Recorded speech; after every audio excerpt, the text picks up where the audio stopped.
राष्ट्रीय जनसंख्या नीति परिवारों के आकार को सीमित रखकर एक व्यक्ति के स्वास्थ्य एवं कल्याण को सुधारा जा सकता है।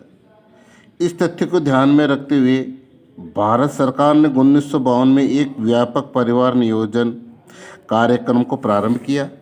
परिवार कल्याण कार्यक्रम जिम्मेदार तथा सुनियोजित व्यक्तित्व को बढ़ावा देने के लिए कार्यरत है।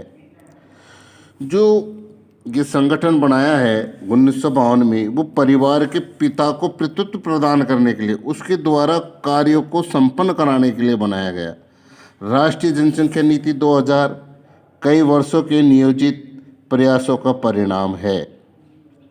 राष्ट्रीय जनसंख्या नीति 2000 14 वर्ष से कम आयु के बच्चों को निःशुल्क शिक्षा प्रदान करने एवं शिशु मृत्यु दर को प्रति 1000 में 30 से कम करने, व्यापक स्तर पर टीका विरोधी बीमारियों से बच्चों को छुटकारा दिलाने, लड़कियों की शादी की उम्र को बढ़ाने के लिए प्रोत्साहित करने तथा परिवार नियोजन को एक जन केंद्रित कार्यक्रम बनाने के लिए नीतिगत ढांचा प्रदान करती है। अब 14 वर्ष से जो राष्ट्रीय जनसंख्या नीति बनाई गई 2000 में, वो 14 वर्ष से जो कम के बच्चे थे उनको निःशुल्क शिक्षा, शिशु मृत्यु दर में कमी और लड़कियों की शादी की उम्र को बढ़ाने के लिए और टीका विरोधी कार्यक्रमों को बीमारी से छुटकारा दिलाने के लिए राष्ट्रीय जनसंख्या नीति का निर्माण किया गया। राष्ट्रीय जनसंख्या नीति 2000 और किशोर।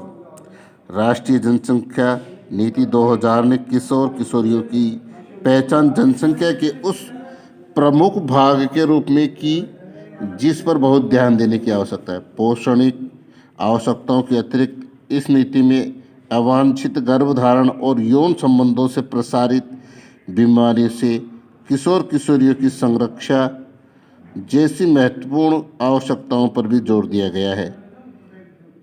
इसके द्वारा ऐसे कार्यक्रम चलाए गए जिनका उद्देश्य देर से विवाह और देर से संतान उत्पत्ति को प्रोत्साहित करना है। किशोर किशोरियों को असुरक्षित यौन संबंध के कुप्रभावों के बारे में शिक्षित करना, गर्भ निरोधक सेवाओं को पहुंच और खरीद के भीतर बनाना, खाद्य संपूरक और पोषणिक सेवाएं उपलब्ध करवाना और बाल विवाह को रोकने के कानूनों को सुदृढ़ करना है। किसी भी राष्ट्र के लिए वहाँ के लोग बहुमूल्य संसाधन होते हैं। एक शिक्षित एवं स्वस्थ जनसंख्या ही कार्यक्षम शक्ति प्रदान करती है।